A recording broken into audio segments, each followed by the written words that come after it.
श्री श्री गुरु गौरांग गंधारी गिरिधारी श्री राधा गोविंद गोपीनाथ मदन मोहन जी की जय। जय विष्णुपाद नित्य लीला प्रविष्टम विष्णुपाद भक्ति जीवनाचार्य गोस्वामी श्री गुरु महाराज की जय।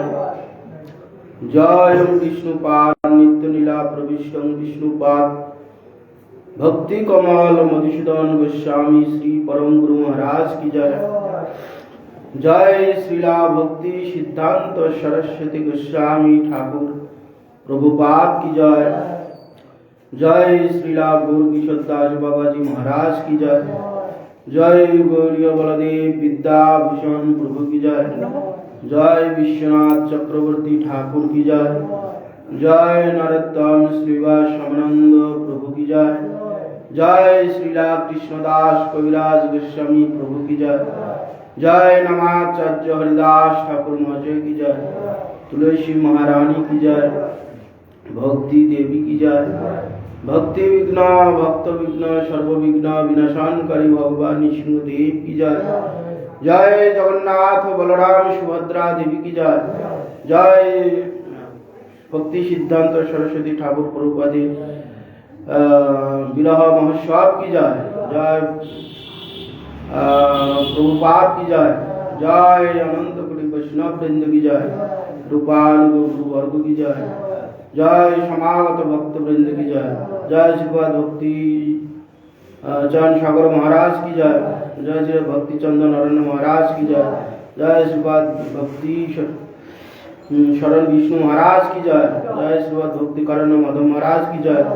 जय श्रीपाद भक्ति वरण्य केशव महाराज की जय।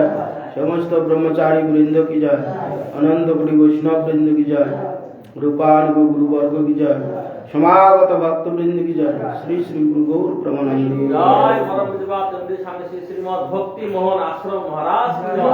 समागत भक्त ओम अज्ञानतिमिरन्धस्य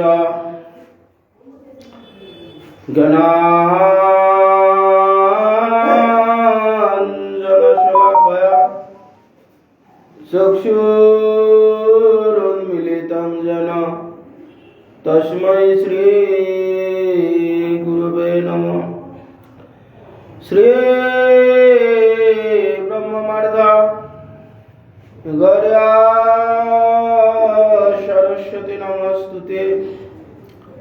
श्री गुरु गौर गंधर्व गोविंद श्री भक्ति जीविने आचार्य जय विचर्याय प्रचर्याय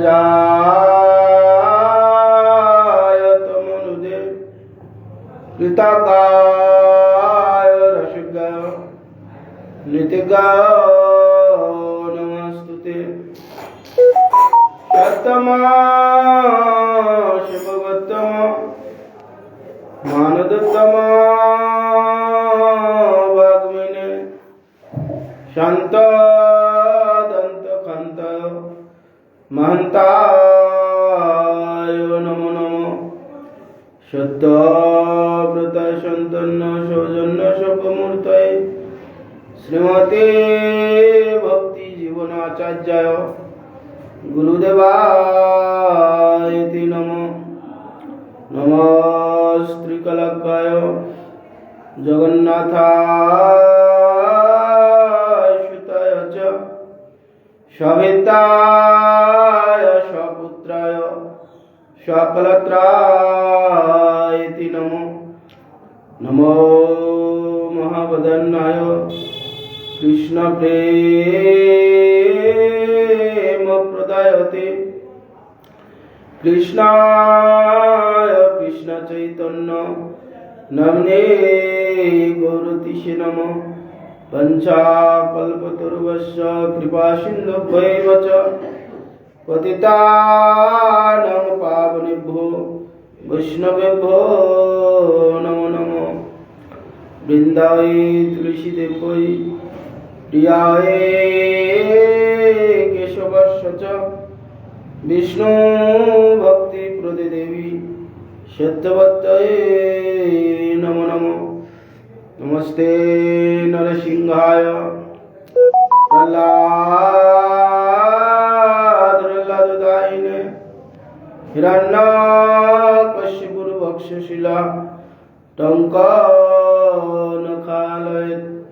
শুক্লাম্বরধরং বিষ্ণুং শশিবর্ণং চতুর্ভুজং প্রসন্নবদनं ধ্যায়ेत् সর্ববিঘ্নোপশান্তये।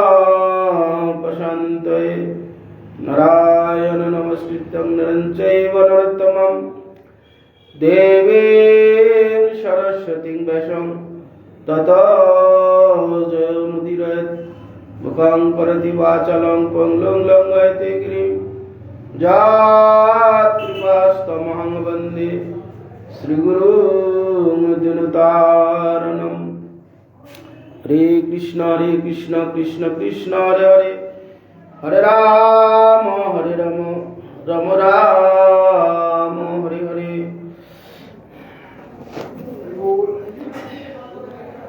হে কৃষ্ণ।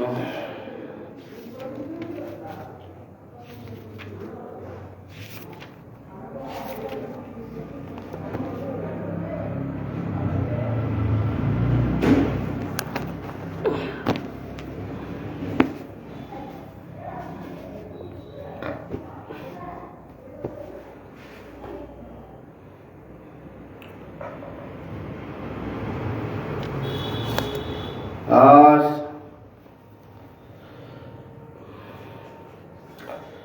আমাদের পরমেষ্ঠী গুরুদেব শ্রীলা ভক্তি সিদ্ধান্ত সরস্বতী গোস্বামী ঠাকুর প্রভুপাদের তিরোভাব তিথিবারা এই দিনে তিনি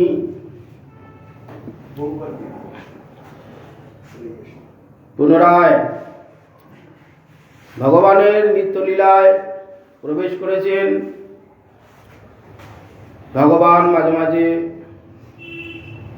লীলা প্রকাশ করার জন্য বিশেষ কোনো ভক্তগণকে জগতে পাঠিয়ে দেন, পাঠিয়ে দিয়ে তার কার্য করে নিয়ে পুনরায়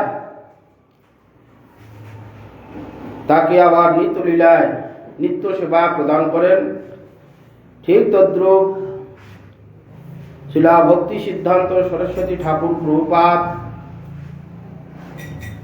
এই তিথিতে তার যে ইষ্টদেব শ্রী শ্রী রাধা গোবিন্দের নিত্যলীলায় তিনি প্রবিষ্ট হয়েছিলেন। বৈষ্ণবের আবির্ভাব তিরোভাব যেন পবিত্র, ভগবানের আবির্ভাব যেন পবিত্র, বৈষ্ণবেরও আবির্ভাব এবং তিরোভাব সেই তুলনায় পবিত্র। সেই জন্য ভক্তি সিদ্ধান্ত সরস্বতী ঠাকুর প্রভুপাদ জগতে এসে মহাপ্রভুর যে ভাব, তিনি মহাপ্রভু কি জগতে দিতে এসেছিলেন, দিয়ে যেটা চলে গেছেন অবশিষ্ট ছিল, পরবর্তীকালে সেই মহাপ্রভুর ভাব পুষ্টি করার জন্যে, মহাপ্রভুর বাণী প্রচার করার জন্যে, মহাপ্রভুর ইচ্ছা পূরণ করার জন্যে তিনি জগতে এসে মহাপ্রভুর ইচ্ছা পূরণ করেছেন। সেই জন্যে শ্রীলা প্রভুপাদ প্রভু লীলায় বৃন্দাবনীয় লীলায় শ্রী নয়ন মঞ্জুরি ছিলেন, নয়ন মঞ্জুরি। তো সেই জন্যে ভগবান তার নিজজনকে পাঠিয়ে দিয়ে জগতে এরকম মঙ্গল করেছিলেন। নবম বিষ্ণু পাদায় কৃষ্ণ প্রেষ্ঠায় ভূতলে, কৃষ্ণপ্রেষ্ঠ দ্বীপ, কৃষ্ণপ্রেষ্ঠ সেই প্রভুপাদ ভূতলে এসেছিলেন, অবতীর্ণ হয়েছিলেন। শ্রীমতে ভক্তি সিদ্ধান্ত সরস্বতী নামিনী, সেই ভক্তির সিদ্ধান্ত সরস্বতী ঠাকুর, তাকে আমরা প্রণাম করি। ভক্তির সিদ্ধান্ত কিভাবে শুষ্ক ভক্তি জগতে প্রচার হবে, মহাপ্রভু যে এরকম শুদ্ধ ভক্তি প্রচার করেছিলেন, কাল প্রভাবে সেগুলো বিনষ্ট হয়েছিল। বিনষ্ট হওয়ার পর জগতে একটা বিশৃঙ্খলা এসে উপস্থিত হয়েছিল। মহাপ্রভুর নামে তারা নানান কিছু অপকর্ম আদি করত। সেই জন্য মহাপ্রভুর ধর্মটাকে বিকৃত করেছিলেন।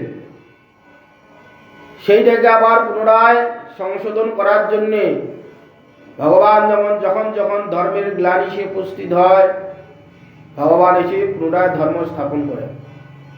ঠিক তদ্রূপ শুদ্ধ যে ভক্তি ধারা মহাপ্রভু যে জগতে দিতে এসেছিলেন, দিয়েছিলেন, সেটাকে ধরে রাখা খুব কঠিন।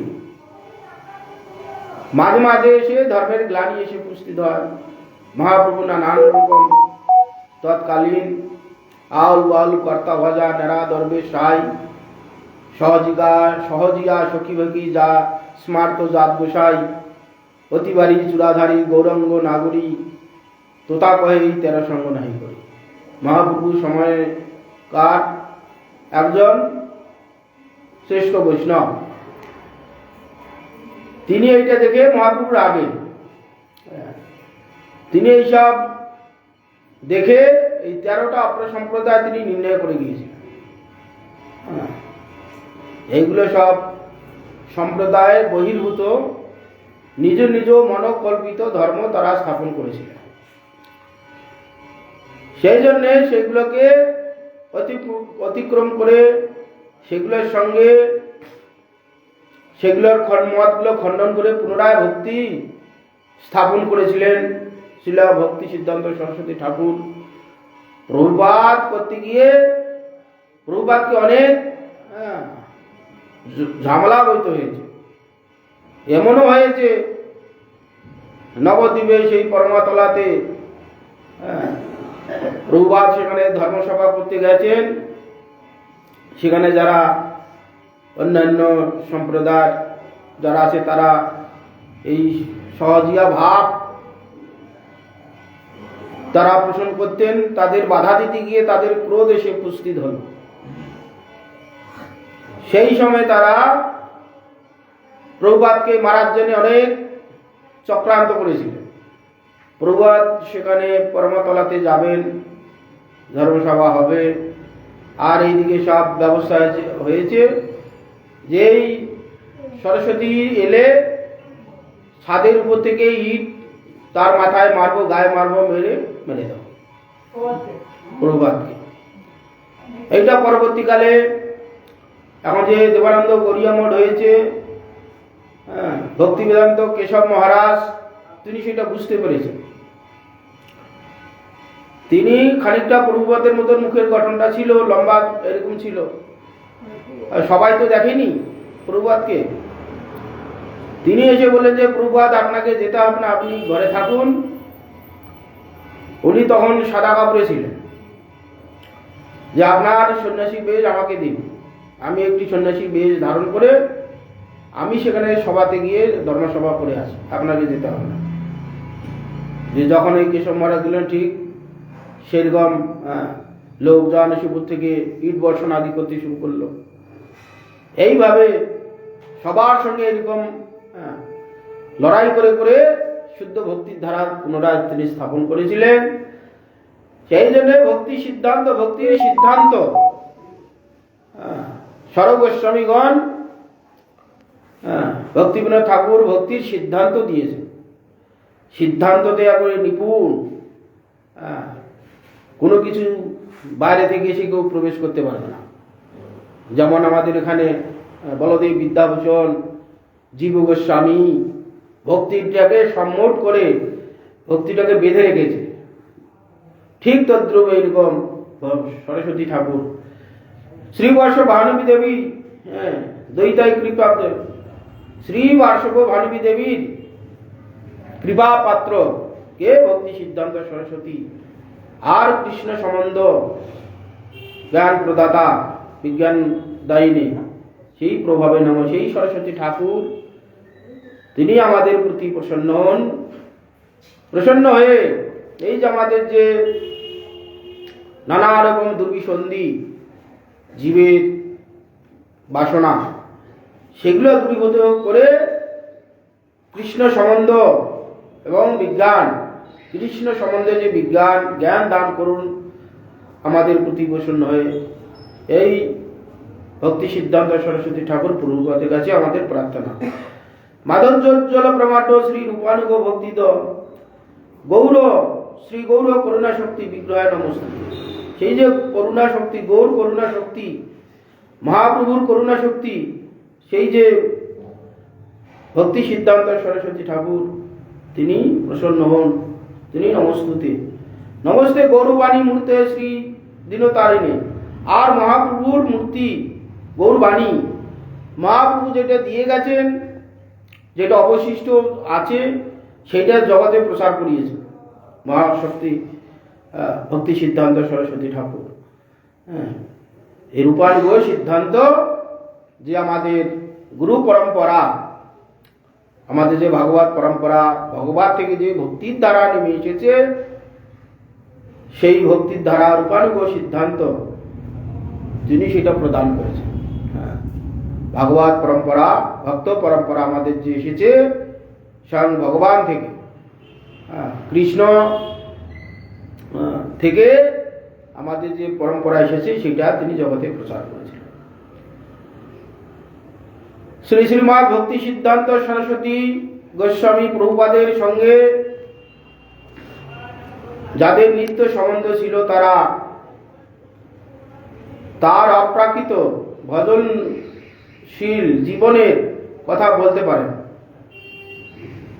যারা ভক্তি সিদ্ধান্ত সরস্বতী ঠাকুর প্রভুপাদের কাছে এসেছিলেন, কাছে প্রভুপাদকে দেখেছেন, তার সঙ্গ করেছেন, তারা প্রভুপাদের সম্বন্ধে, প্রভুপাদে কিভাবে জীবিকা নির্বাহ করেছেন, কিভাবে চলেছেন, কিভাবে জগতে প্রচার আদি করেছেন, গৌরবাণী তারা বলতে পারতেন। জাগতিক কর্মবীর কিংবা ধর্মবীরের মতো তার জীবন গঠিত হয় নাই। সাধারণ যে মানুষ যেভাবে জীবনযাত্রা করেন তার পুরো বিপরীত। শিশুকাল থেকেই শুদ্ধ ভাগবতের সঙ্গে ভাগবত জীবন গঠিত হয়েছিল। প্রভুপাদের শিশুকাল থেকেই শুদ্ধ যে ভক্তগণ ভাগবতের সঙ্গে, তাদের সঙ্গে চলাফেরা ওঠা বসা করতে, সেইভাবে জীবন গঠিত হয়েছে। হয়তো আমাদের ভক্তগৃহে যে সব বাচ্চাগুলো জন্ম হয়, তাদের ঘরে সন্তান, তারা কি করে? ভক্তিময় জীবন তারা প্রাপ্ত হয়। ছোটবেলা থেকে হরিনাম করছে, মোবাইলে দেখা যায় বাচ্চা ছেলে কি হরিনাম করছে, কি তত্ত্ব কথা বলছে, সবাইকে দেখলেই কৃষ্ণ কথা উপদেশ করছে। এমনি এমনি হয়নি সৎসঙ্গের এইরকম প্রভাব। সেই জন্য আমাদের কীর্তনে আছে না, যথা জন্ম হোক তুয়া, ভক্ত যেখানে জন্ম হোক সেখানে যেন জন্ম হয়। ভক্তিবিহীন ব্রহ্মজন্মের কোনো আশ নেই, এইরকম জন্ম আমরা চাই না। যেখানে ভক্তি থাকবে সেখানে গরিব হোক, যে কোনো জন্ম হোক, ভক্ত সঙ্গ হলে এটা লাভ।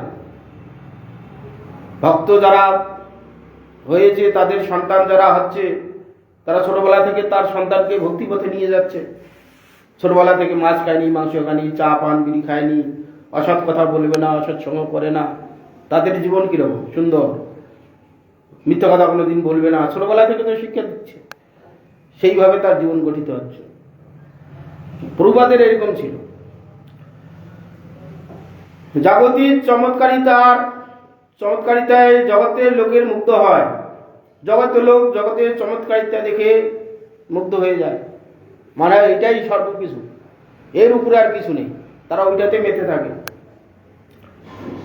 কিন্তু যারা পারমার্থিক জীবনযাত্রা করে, ভক্ত সঙ্গ করে, তারা তো সেটা ভাবে না, এর বাইরেও একটা জগৎ আছে। সেটা শুনলে তো সে বুঝতে পারবে, জানতে পারবে। কোনোদিন যদি আমরা না শুনি সেটা বুঝবো কি করে? এর বাইরে যে একটা জগৎ আছে সেটা তো আমরা শুনছি বলে এখন অনুভব করতে পারছি। যারা কোনোদিন শুনিনি সেটা ভাববে কি করে? জানবে যে এটাই আমাদের শেষ, আহার নিদ্রা বৈমতন জগৎ, এই নিয়েই আমাদের জীবন, এর বাইরে আর কিছু নেই। কিন্তু শ্রীলা সরস্বতী ঠাকুর জীবনের এরূপ কোনো জড় বিভূতি দেখানোর পক্ষপাতিত্ব ছিলেন না।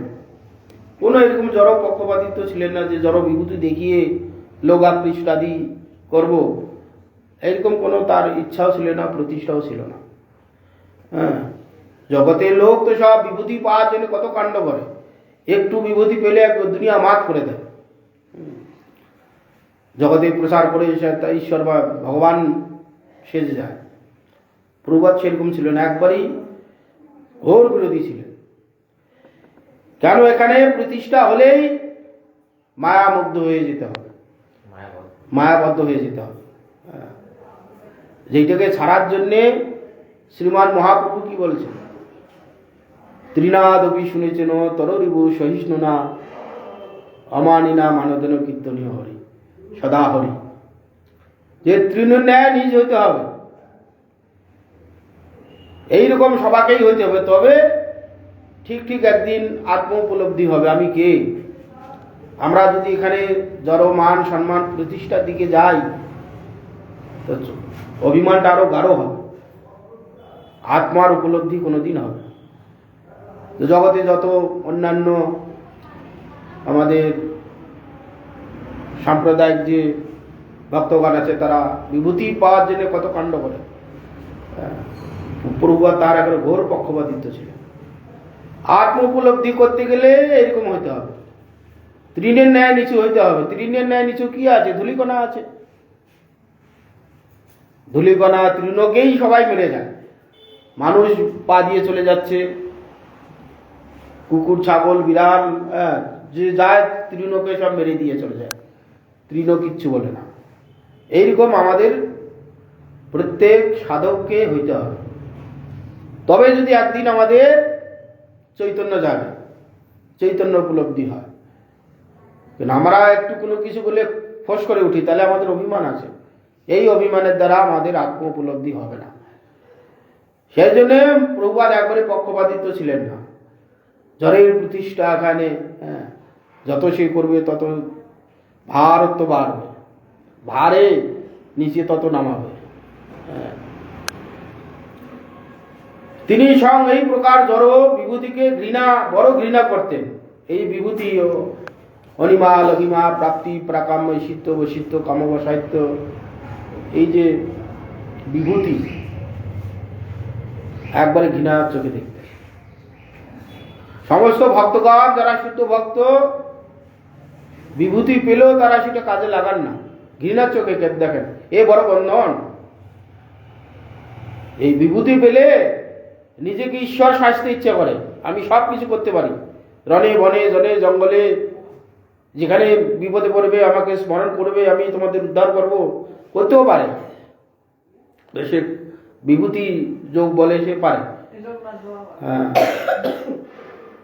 এর বাইরে তো জগৎ আছে, এ তো একটা খোলসের মধ্যে ভরে আছে, পারে না। সে যে বড় ঘৃণা করতেন। আমরা তো শুধু প্রভুপাদকে নয়, হ্যাঁ, মহাপ্রভুর পার্শ্বদগণকে, হরিদাস ঠাকুরকে সর্বসিদ্ধি তার করতলে ছিল। রসিকানন্দ দেব গোস্বামী একটা জড় প্রাচীরকে চেতন বানিয়ে দিয়েছে, কিন্তু প্রমাণ পাই। ভক্ত, শুদ্ধ ভক্ত হরিদাস ঠাকুরকে বাজ বাজারে মারছে, মরল না। যখন বলে যে ঠাকুর তোমাকে না মারতে পারলে আমার গর্দান যাবে, সঙ্গে সঙ্গে মরে গেল, মরার ভান করলেন। মৃত ব্যক্তির ন্যায় গরিমা হয়ে গেল, পাথরের ন্যায় ভারী, লঘিমা হয়ে গেল পরে তুলোর মতন হালকা। গঙ্গায় ছেড়ে দিলেন, গঙ্গাতে হেঁটে হরিবোল হরিবোল করে উঠে গেছে। প্রচার করতে পারতেন, সব চেপে রেখেছে, প্রয়োগ কোথাও করেনি। কখনো কখনো প্রয়োজনে লোকের মঙ্গলের জন্য সেগুলো, হরিদাস ঠাকুর যে বিভূতি যেইটুক দেখিয়েছে তাও লোকের মঙ্গলের জন্য। তা প্রভুপাদ এরকম একবারেই ঘৃণা করতেন। সর্বস্ব বিভূতিময় ভগবান তাদের বশীভূত হন, সর্ব বিভূতিময় হচ্ছে ভগবান, তার বশীভূত হইতে হবে। তাদের কোনো বিভূতি লাভ করতে কি আর বাকি থাকে? যে সমস্ত ব্যক্তি ভগবানের শরণাগত হয় তার বিভূতি পেতে আর কি বাকি থাকে? ভক্তগণের বিভূতি আর কি বাকি ছিল? হরিদাস ঠাকুরের বাকি ছিল? প্রয়োগ করেননি। সর্বত্র তার চতুর্দিকে কীর্তি করে ছাপিয়ে গেছে, হরিদাস ঠাকুরের ইত্যাদি ইত্যাদি। শ্রীমৎ ভক্তিবিনোদ ঠাকুর সর্বসিদ্ধি করতলে, তার সব সিদ্ধি করতলে থাকে, তথাপি প্রয়োগ করে না। প্রয়োজন ছাড়া তারা কোনোদিন ব্যবহার করেনি। রসিকানন্দ দেব গোস্বামী তাই, প্রয়োজন এসেছিল সেই সময়, তাই একবার দেখিয়েছে। সাহাজি একবার আসছে, যে তার শিশুকে পাঠিয়ে যে যাও রসিকানন্দের কাছে যাও, যে আমার গুরুদেব আসছে, বাঘকে বশীভূত করে বাঘের পিঠে চেপে আসছে আপনার সঙ্গে দেখা করতে। এবার রসিকানন্দ দেব গোস্বামী যদি পায়ে হেঁটে যায় একটা অসম্মান হবে। যে বাঘের পিঠে চেপে আসছে যদি পায়ে হেঁটে যায়, এটা সামঞ্জস্য হচ্ছে না।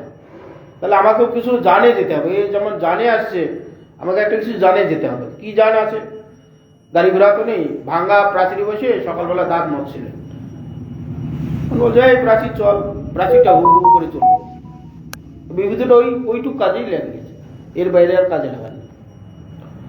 এইরকম এরা না চাইলেও এদের সব সিদ্ধিগুলো এমনিতেই চলে আসে। প্রভুপাদ সেইরকম জন্ম থেকে প্রভুপাদের অনেক বিভূতি ছিল, কোনো কাজে লাগে। জগতে গোটা পৃথিবীতে আজ প্রভুপাদ নেই আমাদের কাছে, প্রভুপাদের বিভূতি গোটা বিশ্বে আজ ছড়িয়ে গেছে।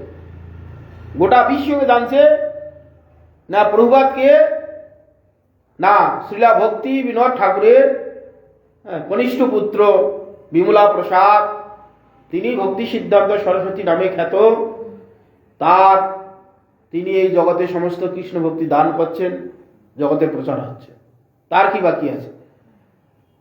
তাদের এইরকম লোককে বিভূতি দেখিয়ে প্রতিষ্ঠা নিতে হয়নি, মঞ্চ চাপা দেওয়ার চেষ্টা করেছে, কিন্তু তথাপি বিভূতি চতুর্দিকে বিচ্ছুরিত হয়েছে।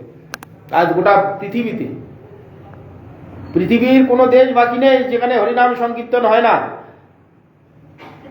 মহাপ্রভু বলেছেন, পৃথিবীতে যত আছে নগরাদি গ্রাম সর্বত্র প্রচারিত হইবে মোর নাম।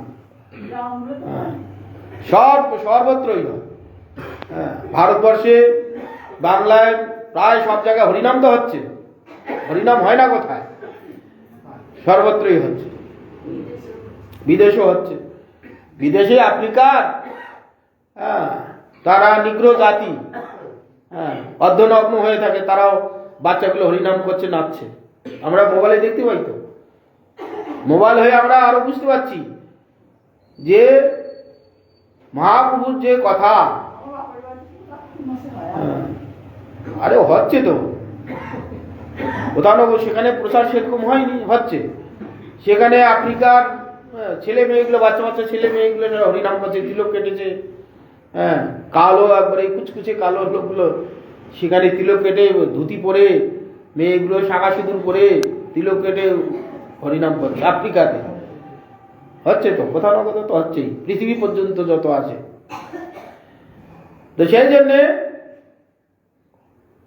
মহিমা বা সিদ্ধি প্রাপ্তি হতে কোনো বাকি থাকে না।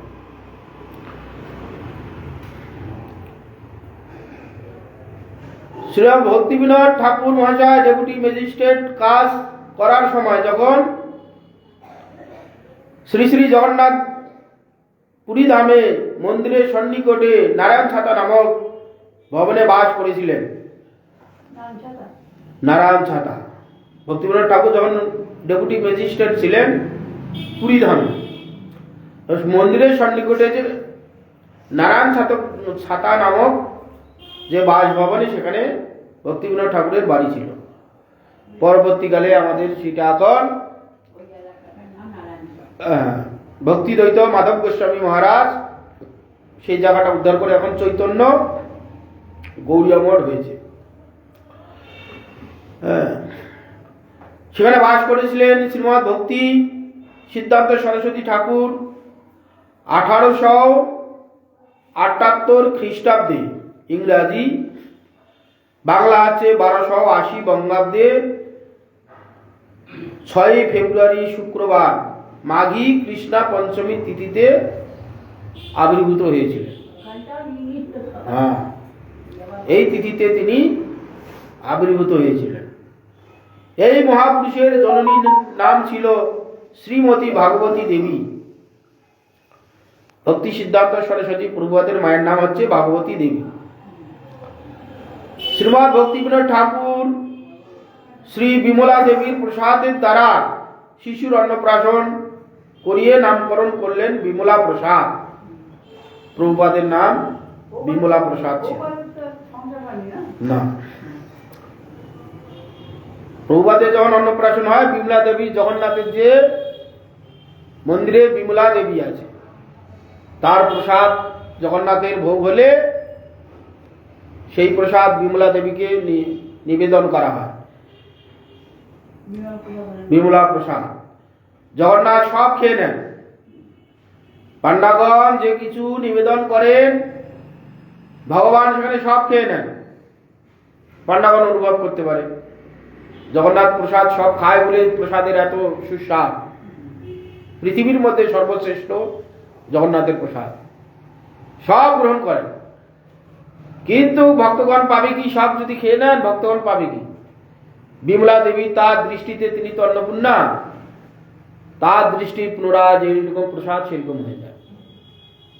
সেই বিমলা প্রসাদে, বিমলা দেবীর প্রসাদের দ্বারা প্রভুপাদের হচ্ছে অন্নপ্রাশন করেছিলেন। শিশুর অন্নপ্রাশন করিয়ে নারায়ণ নামকরণ করলেন বিমলা প্রসাদ। অন্নপ্রাশনের সময় নামকরণ করেছে, এই পুত্রের নাম হবে বিমলা প্রসাদ। যেহেতু বিমলা দেবীর প্রসাদ দিয়ে প্রথম অন্ন খাওয়ানো হলো, প্রসাদ খাওয়ানো হলো, বিমলা প্রসাদ নাম হলো। শ্রী শ্রী সরস্বতী ঠাকুরের আবির্ভাব 6 মাস পর রথযাত্রা হয়। জগন্নাথের রথযাত্রা ঠিক 6 মাস বয়স যখন, এই রথযাত্রার সময় 3 দিন শ্রী জগন্নাথের রথ বড় দ্বারের উপর সরস্বতী ঠাকুরের জন্মগৃহের সামনে দাঁড়িয়ে থাকে। রথ যেতে যেতে সেখানে রথ দাঁড়িয়ে গেল। জগন্নাথের ইচ্ছা, জগন্নাথ এখন পর্যন্ত জগন্নাথ নিজের ইচ্ছায় চলে। দেখা যায়, এটা অনুভব করলে বোঝা যায়, কোনো বছর আড়াইটার সময় রথ টানতে শুরু করে দেয়, 5টা 6টার মধ্যে 4টের মধ্যে রথ চলে যায়। কোনো বছর 1 দিন থেকে যায়, কোনো বছর 2 দিন থেকে যায়, কোনো বছর তাড়াতাড়ি চলে যায়। এবছরে তো এবছরে হয়েছিল 3 দিন, আসার সময় যাওয়ার সময় হয়েছিল না, এইরকম থেকে যায়, যাবে না, 2 দিন ছিল।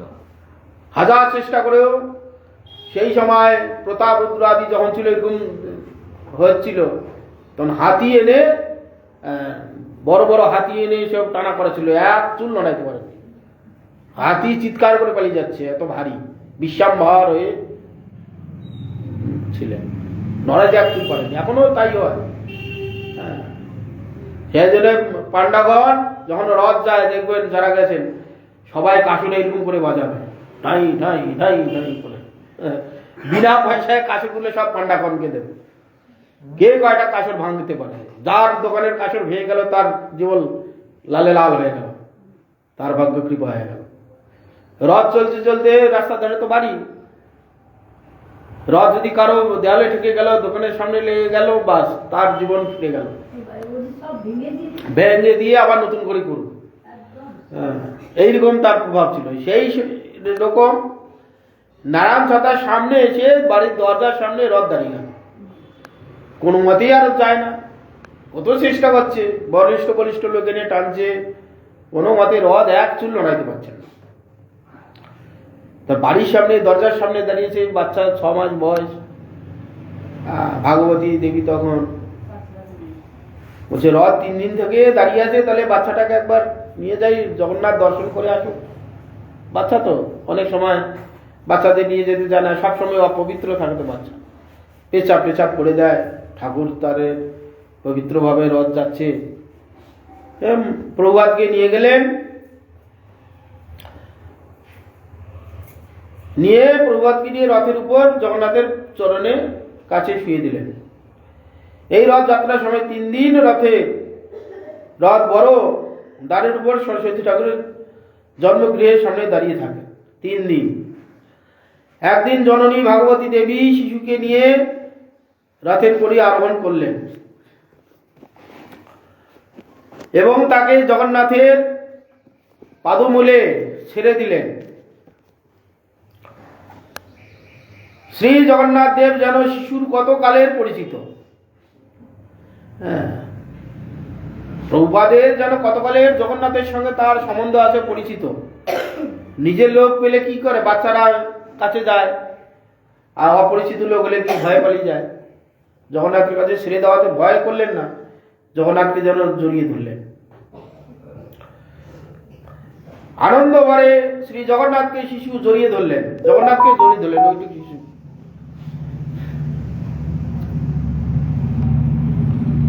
ঠিক সেই সময়ে শ্রী জগন্নাথ দেবের কণ্ঠ থেকে একটি ফুলের মালা ছিন্ন হয়ে শিশুর শিরে পতিত হলো। জগন্নাথ তো বড় বড় মালা সেই সময় থাকে, পদ্ম ফুলের, আরো ফুলের মালা থাকে।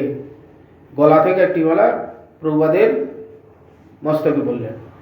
তা দেখে পূজারীগণ আনন্দে হরি হরি ধ্বনি করতে লাগলেন। বললেন, মা, তোমার এই শিশু কালে একজন মহাপুরুষ হবে। এই শিশু তোমার একদিন মহাপুরুষ হবে একজন। শ্রী জগন্নাথ দেব একে আশীর্বাদ মালা দিয়েছেন। জগন্নাথ দেবকে কে আশীর্বাদ মালা দিয়েছেন? আশীর্বাদী প্রসাদ দিয়েছেন। এ তার কথা জগতে প্রচার করবে, ভগবানের কথা এই জগতে প্রচার করবে। তো সেটাই হলো। জননী ব্রাহ্মণের এই আশীর্বাদ শুনে আনন্দে অশ্রুসিক্ত নয়নে শিশুকে কোলে নিলেন এবং বারংবার ব্রাহ্মণগণকে এবং জগন্নাথ দেবকে বন্দনা করতে লাগলেন। আবির্ভাবের পরে শিশু জননীর সহিত 10 মাস কাল পুরী থাকার পর পালকিতে স্থল পথে রানাঘাটে উপস্থিত হন। এই নদিয়া রানাঘাটে সরকারি চাকরি, যখন যেখানে বদলি হয় সে তো যেতে হয়, যারা সরকারি চাকরি করে মাঝে মাঝে স্থানান্তর হতে হয়।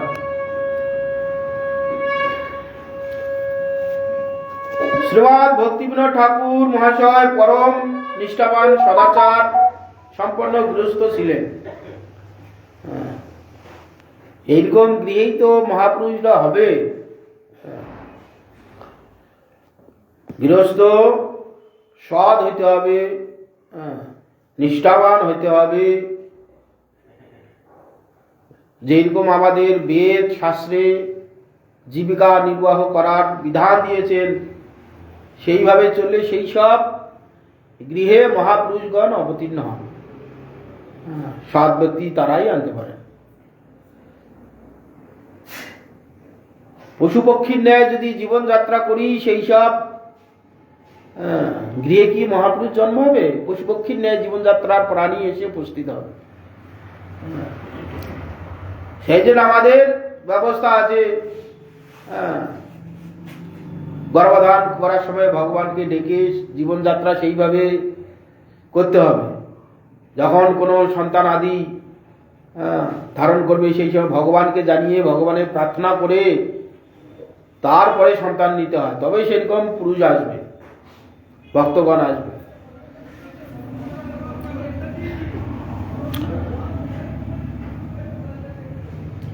আবির্ভাবের পর শিশু জননীর সহিত 10 মাস এলেন। শ্রী ভক্তিবিনোদ ঠাকুর নিষ্ঠাবান ছিলেন। তার পত্নী শ্রী ভাগবতী দেবীও তদ্রূপ সদ্গুণ সম্পন্না ছিলেন। যেমন ঠাকুরমশাই ছিলেন, ভক্তিবিনোদ ঠাকুর সদাচার, সৎ ভাবনাপন্ন, সেই পত্নীটাও সেরকম ছিল।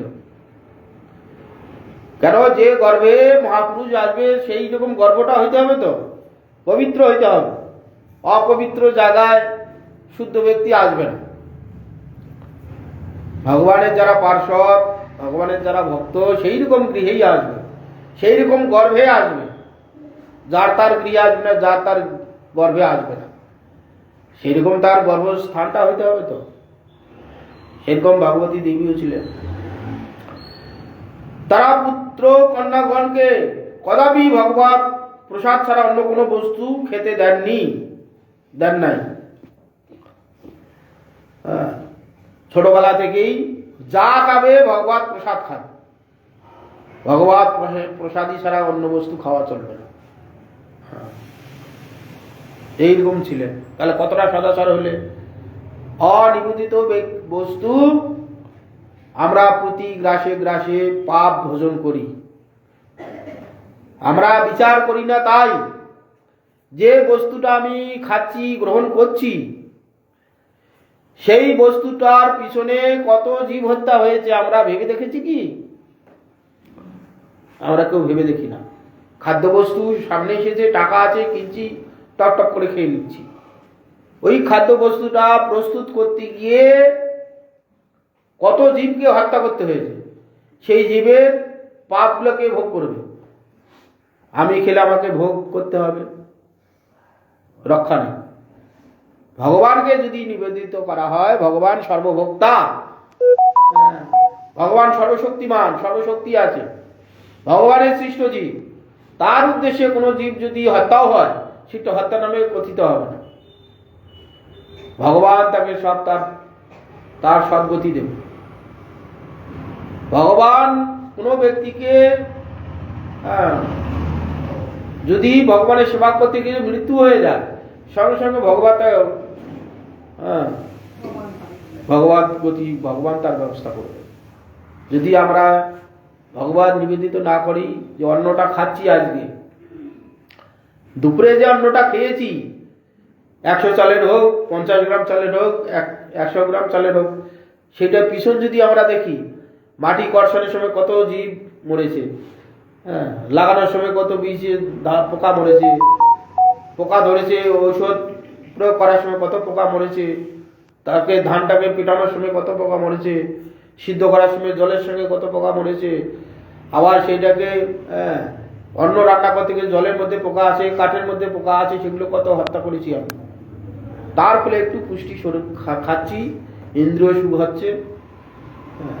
সেই জন্য এরা ভক্ত না, ভগবত প্রসাদ ছাড়া দেওয়া হবে না, খাওয়া হবে না। যা কিছু ভগবত নিবেদিত হলে বাস শুদ্ধ হোক। মহাপ্রসাদে সকল প্রপঞ্চ যায়। প্রসাদ খেলে কি হবে? এই যে প্রপঞ্চ, জন্ম মৃত্যুরূপ প্রপঞ্চ থেকে উদ্ধার হয়ে যাবে। না, ভগবত প্রসাদ খাচ্ছে, ভগবানের অবশিষ্ট। কোনো অসৎ সঙ্গ মিশতে দিতেন না, অসৎ সঙ্গ মিশতে দিতেন না।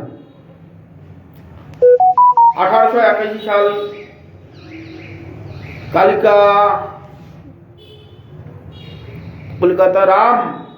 কলিকাতা রমা বাগানে ভক্তি ভবনে ভিত্তি খনন কালে এক শ্রী কুর্মদেবের মূর্তি প্রকট হয়। কলিকাতা রমা বাগানে ভক্তি ভবন স্থাপন করার সময়, ভিত খোঁড়ার সময় খুঁজতে খুঁজতে কুর্ম অবতার, কুর্ম মূর্তি প্রকাশিত হয়। তখন শ্রীলা প্রভুপাদের বয়স 7ম বৎসর, 7 বছর বয়স।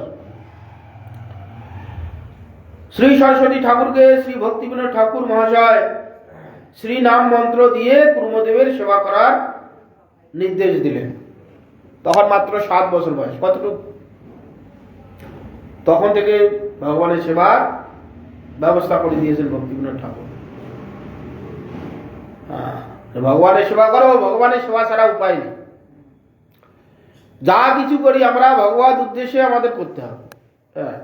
খাচ্ছি, আমরা খাবো, সেটা ভগবত উদ্দেশ্যে রান্না হোক। না, রান্না করছি উত্তম ভাবে, আমরা নিজেদের জন্য উত্তম ভাবে রান্না করি। কোন দিন কিভাবে রান্না করলে খেতে ভালো হবে, টেস্ট হবে, সেটা আমাদের ভোগের জন্য করি, ওইটাই করো না। উত্তম রূপে রান্না হচ্ছে, হ্যাঁ, পটলের ডালনা, পুটিনের রসা, শুক্তো ইত্যাদি, না, ভগবানের ভোগ হবে। ভগবান প্রসাদ পাবেন, ভগবান স্বীকার করবেন, তার প্রসাদ হিসাবে আমরা খাবো। শরীর পুষ্ট এটাই হবে, আমাদের জন্য হচ্ছিল, ভগবানের জন্য হবে। তো 7 বছর বয়সে ভগবানের সেবার সঙ্গে যুক্ত করে দিয়েছিলেন ভক্তিবিনোদ ঠাকুর পূর্ববর্তকে। 1884 সালে 1 এপ্রিল শ্রীলা ভক্তিবিনোদ ঠাকুর মহাশয় শ্রীরামপুরের সন্নিকটে ডেপুটি ম্যাজিস্ট্রেট হন। 1884 সালে ভক্তি সরস্বতী ঠাকুর পূর্ববর্তের পিতা। এই সময় সরস্বতী ঠাকুরকে শ্রীরামপুরের হাই স্কুলে ভর্তি করানো হয়। তিনি যখন 5ম শ্রেণীতে অধ্যয়ন করেন, বিক্রান্তি বা নামে এক নতুন লেখক লেখনী প্রণালী আবিষ্কার করেন। এই সময় তিনি পণ্ডিতবর মহেশচন্দ্র চূড়ামণির নিকট গণিত ও জ্যোতিষশাস্ত্র অধ্যয়ন করেন। হ্যাঁ, প্রবেশিকা পরীক্ষায় উত্তীর্ণ হওয়ার পর শ্রীলা সরস্বতী ঠাকুর 1892 খ্রিস্টাব্দে সংস্কৃতি কলেজে ভর্তি হন। তিনি লাইব্রেরিতে বসে বিভিন্ন দর্শন গ্রন্থ অধ্যয়ন করেন। এই সময় তিনি শ্রীযুত পৃথ্বীধর শর্মার নিকটে বেদ অধ্যয়ন করেন। শ্রীলা সরস্বতী ঠাকুর বেশি দিন কলেজে অধ্যয়ন করতে পারলেন না। কলেজ ত্যাগের কারণ সম্বন্ধে তিনি আত্মচরিতে লিখেছেন, আমি যদি মনোযোগ সহকারে বিদ্যালয়ে পাঠ শিক্ষা করতে থাকি, তাহা হইলে সংসারে প্রবেশের জন্য আমার প্রতি যৎপর নাস্তি পীড়ন হবে। আমি যদি উচ্চ শিক্ষিত হই, পূর্বত খুব পণ্ডিত ছিলেন, ভালো পড়াশোনা করলে সব পাড়া পড়োশি আত্মীয় স্বজন ভালো রোজগার করলে সব বিবাহ দেওয়ার জন্য চেষ্টা করবে। বিবাহ কেন করবে না, কেন করবে না? হ্যাঁ, খুব জ্বালাতন। এই যারা মঠ মন্দিরে সাধু হতে হয়েছে, হ্যাঁ, যৌবনকালে তারা ঘর সংসার ছেড়ে এসেছে, তাদের যে কি যন্ত্রণা। আত্মীয় স্বজনের সঙ্গে গেলে, বিয়ে করলি না কেন বাবা, বুড়ো বয়সে তোকে কে দেখবে, কে খাওয়াবে, কে ভরাবে, সব আমাদের ভোগ করতে হয়েছে। বাড়ি গেলি যে তুই বিয়ে করলি না, বিয়ে না করলে তোর বুড়ো বয়সে কে দেখবে রে। হ্যাঁ, এই সমস্ত। ভালো যদি টাকা ইনকাম করে, চাকরি বাকরি করে, সবাই বিয়ে দেওয়ার জন্য ব্যস্ত হবে, সেই জন্য পূর্বতন সব দিকে যাওয়া যাবে না। হ্যাঁ, আর যদি মূর্খ অকর্মণ্য রূপে প্রতিপন্ন হই, তা হইলে সাংসারিক উন্নতির জন্য প্রবৃত্ত হইতে কেউ আর তাদৃশী প্ররোচনা করবে না। যদি অকর্ম হয়ে থাকি, বেশি সংসারে ভালো ইনকাম না করতে পারি, কি হয়, বেকার ছেলেকে মা বাবাও বিয়ে দিতে চায় না।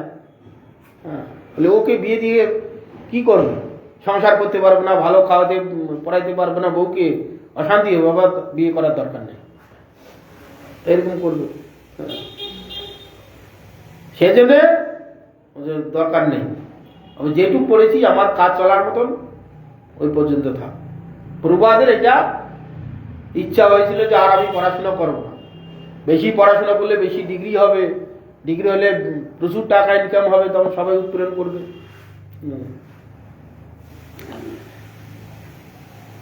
পাঠক অবস্থায় তিনি বিভিন্ন পত্রিকায় পারমার্থিক প্রবন্ধ আদি লিখতেন। শ্রীলা ভক্তিবিনোদ ঠাকুরের সহিত গৌরমণ্ডলের বিভিন্ন শ্রী গৌর পার্শ্বদগণের শ্রীপাঠ সকল দর্শন করেন। শ্রীলা সরস্বতী ঠাকুর 1898 সালে সারস্বত চতুষ্পাঠীতে অধ্যাপনা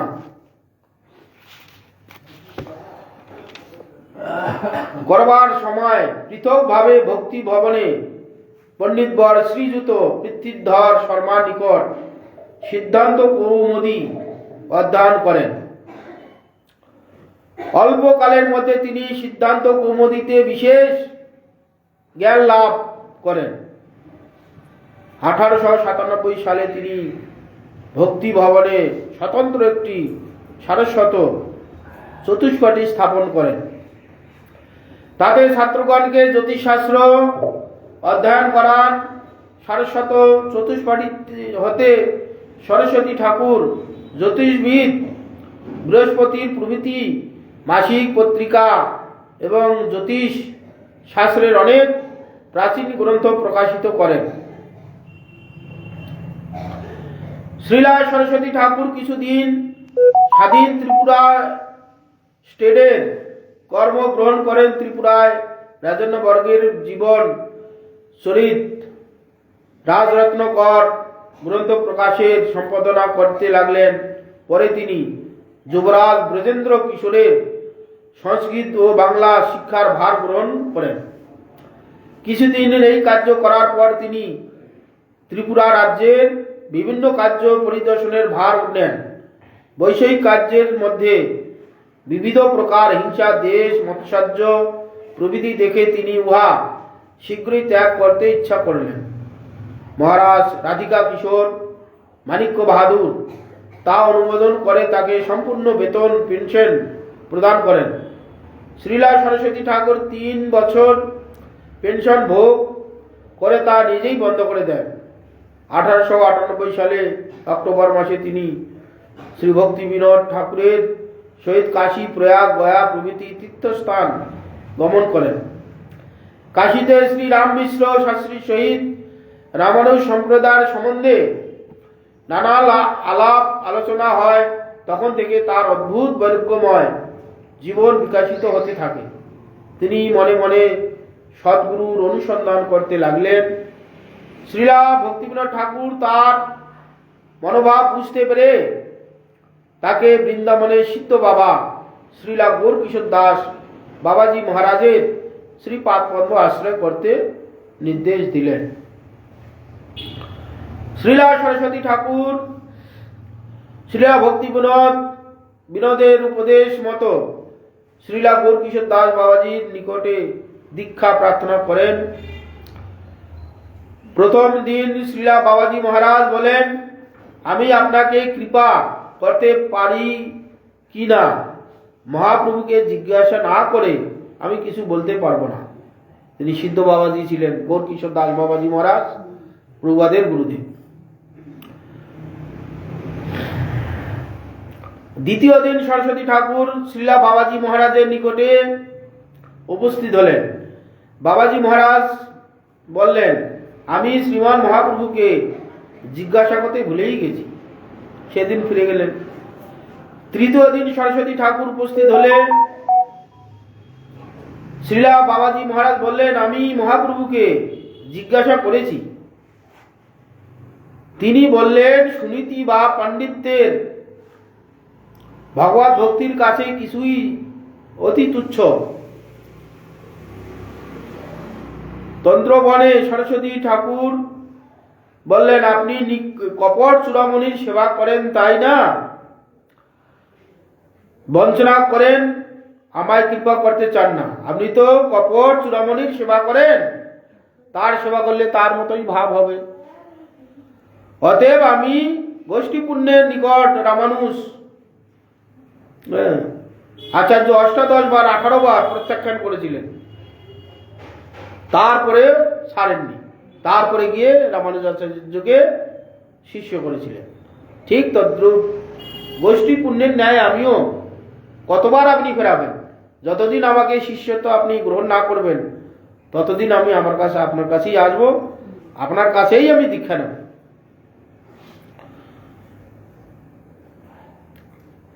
আমিও তদ্রূপ আপনার শ্রীপাদ পদ্মের কৃপালাভ একদিন করবই। শ্রীলা বাবাজি মহারাজ সরস্বতী ঠাকুরের না প্রভুপাদ সুদূর নিষ্ঠা দেখে গদ্রমে আনন্দ সুবোধ কুঞ্জে তাকে ভাগবতী দীক্ষা প্রদান করলেন।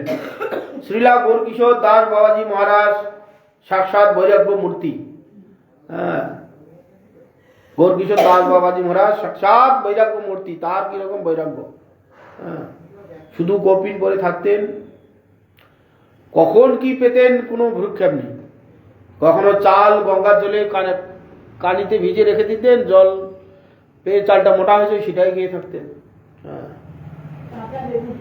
কাঁচা বেগুন গৌর নিতাইকে ভোগ লাগিয়ে সেটাই খেতেন। কখনো জল খাওয়ার পাত্র নেই, হ্যাঁ, শ্মশানের কাছে দিয়ে যাচ্ছে, শ্মশানের যে সেই কলসি ভাঙা টাকা কানা যা পাচ্ছে সেইটাতে তুলে জল খেতেন। এইরকম তার বৈরাগ্য ছিল। হ্যাঁ, এইরকম বৈরাগ্য ছিল। এইরকম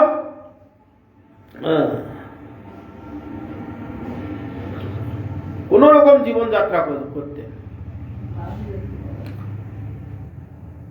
কাকেও মন্ত্র দীক্ষা দিতেন না। তিনি গঙ্গাঘাটে বৃক্ষমূলে বাস করতেন। গৌরকিশোর দাস বাবাজি মহারাজ গঙ্গায় পরিত্যক্ত মৃত ব্যক্তির বস্ত্র কপিন রূপে, পরার পর যে কাপড় থাকে ফেলে দিয়ে চলে যায়, সেইটাকে নিয়ে কোনো রকম কপিন পরে থাকতেন। কখনো গঙ্গা জলে চাল ভিজিয়ে লঙ্কা লবণ দিয়ে খেতেন।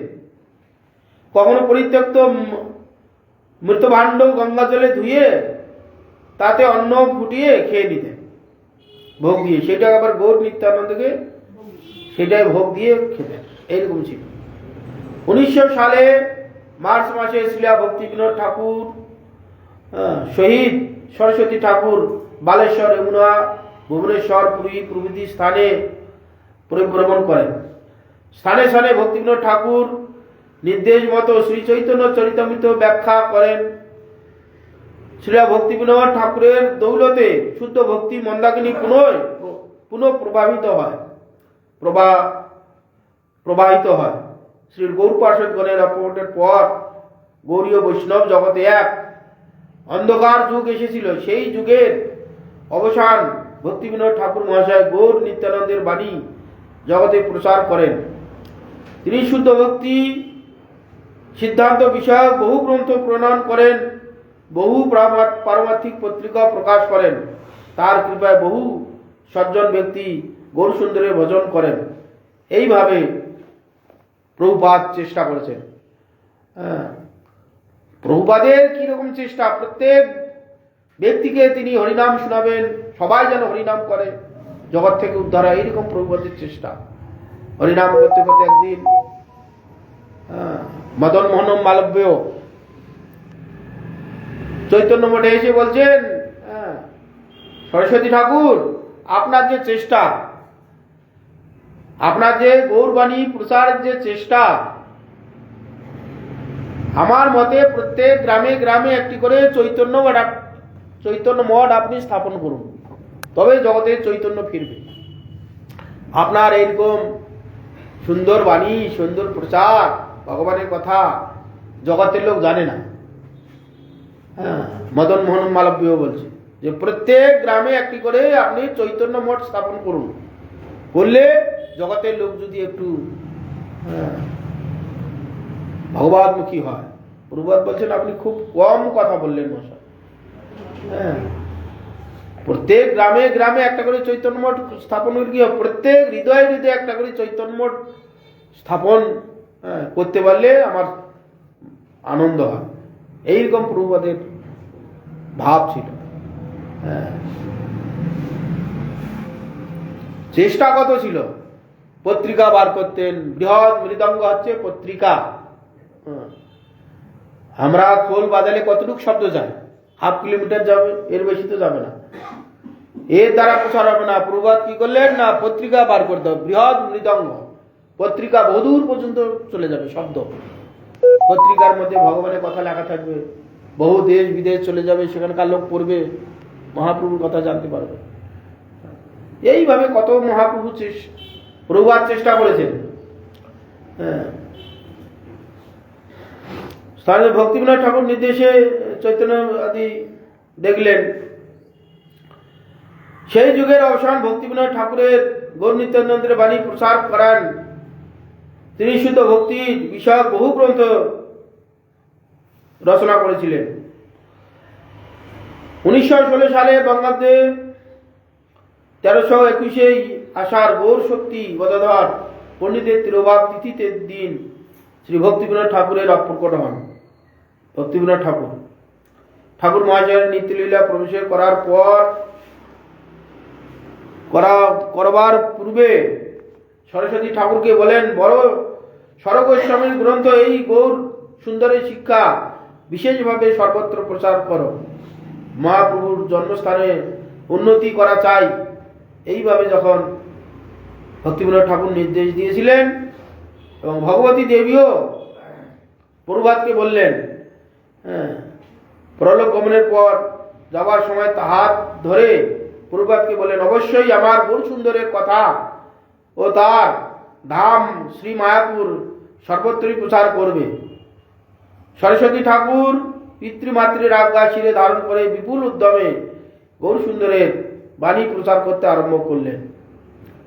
ইতিপূর্বে সরস্বতী ঠাকুর শ্রী মায়াপুরে অবস্থান করেন, শতকোটি হরিনাম যজ্ঞ ব্রত উদযাপন করেছিলেন। প্রভুপাদ সমস্ত বাংলাদেশের আচার্যগণ স্মার্তবাদীগণ নিয়ে বৈষ্ণবদের অবজ্ঞা নির্যাতন করেছিলেন। সেই সময় এই বিষয়ে নিয়ে শ্রী মেদিনীপুর বালিঘাই নামক স্থানে একটি বিরাট সভার আয়োজন করা হয়। সেই সময় শ্রী ধাম বৃন্দাবন ধামের শ্রীযুক্ত মধুসূদন দাস বাবাজি, গোপীবল্লভপুরের পণ্ডিতবর বিশ্বম্ভরানন্দ দেব গোস্বামী উপস্থিত ছিলেন। তথায় গোস্বামীদের অবস্থানে সরস্বতী ঠাকুর উপস্থিত হন। সবার কার্য আরম্ভ হলে স্মার্ত পণ্ডিতগণ নিজ নিজ মতের শ্রেষ্ঠত্ব প্রতিপাদন করতে থাকলে গোস্বামীদ্বয়ের অনুমোদনে সরস্বতী ঠাকুর ব্রাহ্মণ ও বৈষ্ণবের তত্ত্ব সম্বন্ধে একটি সুদীর্ঘ বক্তৃতা প্রদান করেন। সরস্বতী ঠাকুরের যথার্থ শাস্ত্র ও যুক্তিসম্পন্ন বক্তৃতা শ্রবণে স্মার্ত আচার্যগণ মোহিত হন, আশ্চর্যান্বিত হন। সকলে ব্রাহ্মণগণ অপেক্ষা বৈষ্ণবগণেই মহিমা উপলব্ধি করতে পারলেন। ব্রাহ্মণের থেকেও বৈষ্ণবগণের শ্রেষ্ঠত্ব দেখিয়েছিলেন। প্রথমে তো সেই ব্রাহ্মণের মহিমা খুব তারা বর্ণনা করছিলেন। বৈষ্ণব হয়েছে, জাত হারাইলে বৈষ্ণব হয়, বিভিন্ন জাত থেকে এসে তারা বৈষ্ণব হয়েছে, এরা শ্রেষ্ঠ হতে পারে? বৈষ্ণব মানে জাত হারালো, জাত হারিয়ে গেছে, বর্ণ হারিয়ে গেছে, সেই সব লোক এসে বৈষ্ণব হয়েছে, এরকম একটা নাচ ছিটকা ভাব ছিল। প্রভুপাদ সেটাকে খণ্ডন করেছিলেন। ব্রাহ্মণের হচ্ছে 12টা গুণ, 12টাও বলা হয়, আর বৈষ্ণবের হচ্ছে 26টা গুণ আছে। এইসব পরপর দেখিলেন, তখন তারা মানলেন। এইভাবে প্রভুপাদ জগতে তৎকালীন অপসম্প্রদায় সে গিয়েছিল। আল বাল কর্তা ভজা নেড়া দরবেশ সাই সহজিয়া সখী বেকি স্মার্ত জাত গোসাই অতিবারী চূড়াধারী গৌরাঙ্গ নাগরী তোতা কয় এই 13 সঙ্গ নাই। তোতা নামক এক বৈষ্ণব ছিলেন। এগুলোকে পরিত্যাগ করতে বলেছে। এইগুলোকে বেছে বেছে বেছে বেছে তার মধ্যে থেকে শুদ্ধ ভক্তিবিনোদ ঠাকুর এবং প্রভুপাদ প্রচার করেছেন। এদেরকে মানে দূরীভূত করে দিয়েছেন। এই করতে গিয়ে অনেক ঝামেলা হয়েছে। প্রভুপাদের গুরুদেব যে গৌরকিশোর দাস বাবাজি মহারাজ যখন দেহ ছাড়েন, তিনি তার দৈন্যতাবশত বলেছিলেন যে আমি যখন মারা যাব আমার পায়ে দড়ি বেঁধে গোটা নবদ্বীপ ঘুরাবে গৌরকিশোর দাস বাবা। কেন না, আমার এই পাপী শরীর, অনেক পাপ করেছি, এই ধামে ভক্তগান থাকে, তাদের চরণধুলি গোটা ধামেই পরিপূর্ণ হয়ে আছে, তাদের চরণধুলি আমার অঙ্গে লাগলে আমি আমার শরীর পবিত্র হবে, এইভাবে বলেছিল। গৌরকিশোর দাস বাবাজি মহারাজ যখন দেহ রাখলেন, সমস্ত তার আরো যে শিষ্যগণ ছিলেন বলে না গুরুদেব বলেছে, হ্যাঁ, পায়ে দড়ি বেঁধে গোটা নবদ্বীপ ঘুরাইতে হবে, গুরুদেবের আদেশ, শেষ আদেশ এটা পালন করতে হবে। উঠে পড়ে লেগেছিল। প্রভাত তো সব জ্যোতিষী সব জানতেন কাদের কি চরিত্র। বলছে ঠিক আছে, যদি গৌরকিশোর দাস বাবাজি মহারাজ বলেই থাকে, তার দৈন্যতা বসে বলেছে গুরুদেব একজন মহাপুরুষকে ওইভাবে ঘুরানো হবে? হ্যাঁ, তোমরা যদি শুদ্ধ বৈষ্ণব হও তাহলে এক কাজ করো, 1 মাস কেউ যদি অবৈধ স্ত্রী সঙ্গ না করে থাকো, তাহলে প্রভাতকে স্পর্শ করো। যদি তোমরা অবৈধ স্ত্রী সঙ্গ করো 1 মাসের মধ্যে, তারপরে যদি এই মহাপুরুষকে তোমরা স্পর্শ করো, তোমরা ধ্বংস হয়ে যাবে। কেউ আর বাবাজি মহারাজকে শুইতে এলো না। তার বলেন 20 দিন, 15 দিন, 10 দিন, 5 দিন, 3 দিন, 2 দিন, 1 দিন, কেউ আর এলো না। তখন প্রভাত কি করলেন, গৌরকিশোর দাস বাবাজিকে নিয়ে রানীর চড়া যে আছে গঙ্গার ধার, সেখানে সমাধিস্থ করলেন। এইভাবে একে একে বহু সহজিয়াকে দূরীভূত করে তাদের যে শুদ্ধ ভক্তির ধারা মহাপ্রভু যেটা দিতে গেছেন সেটাকে কলুষিত করেছে। মহাপ্রভুকে নাগর বানিয়ে দিয়েছে। মহাপ্রভু তো নাগর ভাবে আসেননি, বিষয় বিগ্রহ মহাপ্রভু নন, বিষয় বিগ্রহ কৃষ্ণ।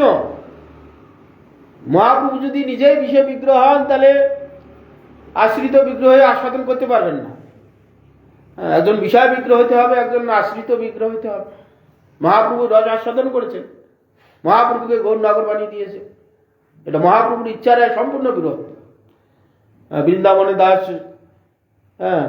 এতে চৈতন্য ভাগবতে চৈতন্য মঙ্গলে মহাপ্রভুকে নাগর বানিয়ে দিয়েছিল লোচন দাস ঠাকুর। দেখেননি? নিত্যানন্দ প্রভুর কাছে যখন নিয়ে গেলেন যে দেখুন কি লেখা, নরহরি সরকার, ফেলে দাও। তারপরে নিত্যানন্দের মহিমা কত ভূয়সী প্রশংসা করেছে, তবে সে দেখলেন মহাপ্রভু নাগর হয়ে আসেননি। যিনি কৃষ্ণ প্রেম আস্বাদন করতে এসেছিল, কৃষ্ণকে নাগর বানাননি। এইগুলো অপসম্প্রদায়ের ভাব। ভগবান যে কাজের জন্য এসেছেন ঠিক সেইটা পূর্ণ করলে ভগবানের ইচ্ছা পূর্ণ করা হয়। এইসব করতে গিয়ে নানান রকম আউল বাউল কর্তা ভজা, বাউল আছে না, আমরা বাউল জগতে শুনি, নানান রকম ওদের ব্যভিচারিতা আছে। যারা তাদের সঙ্গে ওতপ্রোতভাবে জড়িত আছে তারা বুঝতে পারবে ওরা কিভাবে কার্যকর, তাদের যে ক্রীড়াগুলো করে নানা রকম অপকর্ম, তাদের ওইভাবেই তাদের যে পরম্পরা এসেছে ওইভাবে তারা পরপর শিক্ষা দিয়েছে। শুদ্ধ ভক্তি ধারা নয়। মহাপ্রভু তো নাগর ভাবে আসেননি, এইসব ওরা বানায়। এইভাবে মহাপ্রভুর শুদ্ধ ভক্তির দ্বারা কলুষিত হয়েছিল, সেটাকে পুনরায় শুদ্ধ করে পুনরায় শুদ্ধ ভক্তির ধারা দিয়েছেন আমাদের শিলা ভক্তি সিদ্ধান্ত সরস্বতী ঠাকুর। তিনি 60 বছরে 64টা মঠ করেছেন। সর্বত্র ভারতবর্ষে এবং পাশ্চাত্য চেষ্টা করেছেন 10 বছরে 64টা, 60 বছরে 64টা মঠ করেছেন বিভিন্ন জায়গায়, কলকাতা, দিল্লি, বৃন্দাবন, হরিদ্বার, মথুরা থেকে ইত্যাদি জায়গায় করে তিনি যেদিন অন্তর্ধান করবেন, নিত্য লীলায় প্রবেশ করবেন বাগবাজার, সেখানে এক অতি আশ্চর্যিত ঘটনা ঘটেছিল। একসঙ্গে বললেন যে অনেক দিন জগতে এসেছি, আর থাকবো না। যেদিন তিনি চলে যাবেন সেদিন বললেন যে তোমরা সব ঘড়িগুলো দেখবে। মহাপ্রভুপাদ যেদিন দেহ ছেড়ে দিলেন সঙ্গে সঙ্গে সমস্ত ঘড়িগুলো কয়েক ঘন্টার জন্য একসঙ্গে বন্ধ হয়েছে, কেউ বন্ধ করেনি। সব একবারে একসঙ্গে একই জায়গায় কাটাগুলো সব দাঁড়িয়েছে। তারপরে প্রভুপাদকে ওখান থেকে কলকাতা থেকে মায়াপুরে নিয়ে আসা হয়, নিয়ে এসে এখানে সমাধিস্থ করা হয় চৈতন্য মঠে ব্রজপত্তন। এটা হচ্ছে মহাপ্রভুর মাসির বাড়ি, ওটা হচ্ছে কি নাম, হ্যাঁ, চন্দ্রশেখর আচার্য ভবন, এ একটা মাসির বাড়ি। আর বর্তমান যে গোস্বামী মহারাজের মঠ, ওটা হচ্ছে নন্দন আচার্য ভবন। দুইটা মাসি মহাপ্রভুর, একটা হচ্ছে নন্দন আচার্য ভবন, বর্তমান গোস্বামী মহারাজের মঠ, গৌর নিত্যানন্দ মঠ। আর চৈতন্য মঠ হচ্ছে ব্রজপত্তন চন্দ্রশেখর আচার্য ভবন, সেখানে প্রভুপাদকে সমাধি দেওয়া হয়। এইভাবে প্রভুপাদ আজকের দিনে তিনি জগৎ ছেড়ে তার যে ইষ্টদেব রাধা গোবিন্দ নিত্য লীলা প্রবেশ করেছেন, নিত্য লীলাতে যুক্ত হয়েছেন। এতদিন জগতে যতদিন ছিলেন ততদিন ভগবানের কথাই প্রচার করেছেন। তিনি ছিলেন নয়নমঞ্জরী সখী, তিনি সেখানে রাধা গোবিন্দের ইচ্ছায় জগতে প্রকাশিত তার রাধা গোবিন্দের এই বাণী প্রচার করার জন্য জগতে পাঠিয়েছিলেন। আবার লীলা সমাপ্ত হয়ে গেলে আবার সেই ভগবানের সেবায় যুক্ত হয়ে গেলেন। আমরা যখন মঠ মন্দিরে থাকি, গুরুদেব বলে দেয় তুমি অমুক অমুক জায়গায় যাও, সেখানে গিয়ে হরিকথা বলো বা প্রচার করো, করতে গেল।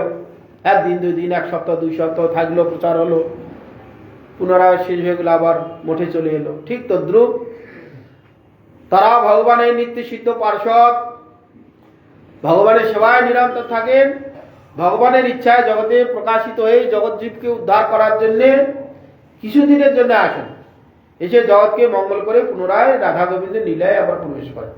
সেই জন্য নিত্য লীলা বলা হয়। আমরা সাধারণ লোক মরে যাই বলি, হ্যাঁ লোকটা মরে গেল। আমাদের বৈষ্ণব সমাজে, ভক্ত সমাজে মরা বলে না, নিত্য লীলায় প্রবেশ করলেন, প্রভু সেবায় ছিলেন, মাঝখানে জগতে এসেছিলেন জগতের কাজের জন্য, প্রভুর ইচ্ছা পূরণ করার জন্য।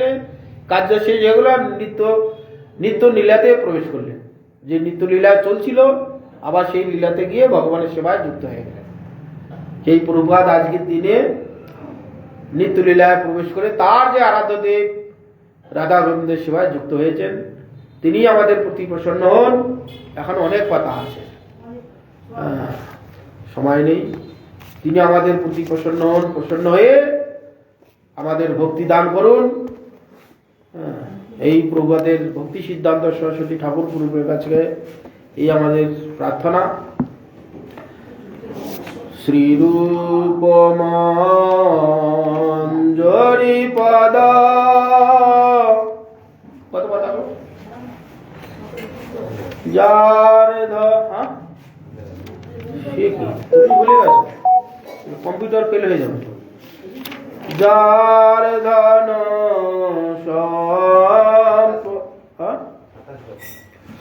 87 শ্রীরূপ মঞ্জরি পদ, যা সেই মর সম্পদ।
বন্ধন কে মর আবরণ কে মর আবরণ কে মর আবরণ কে মর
জীবনের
জগৎ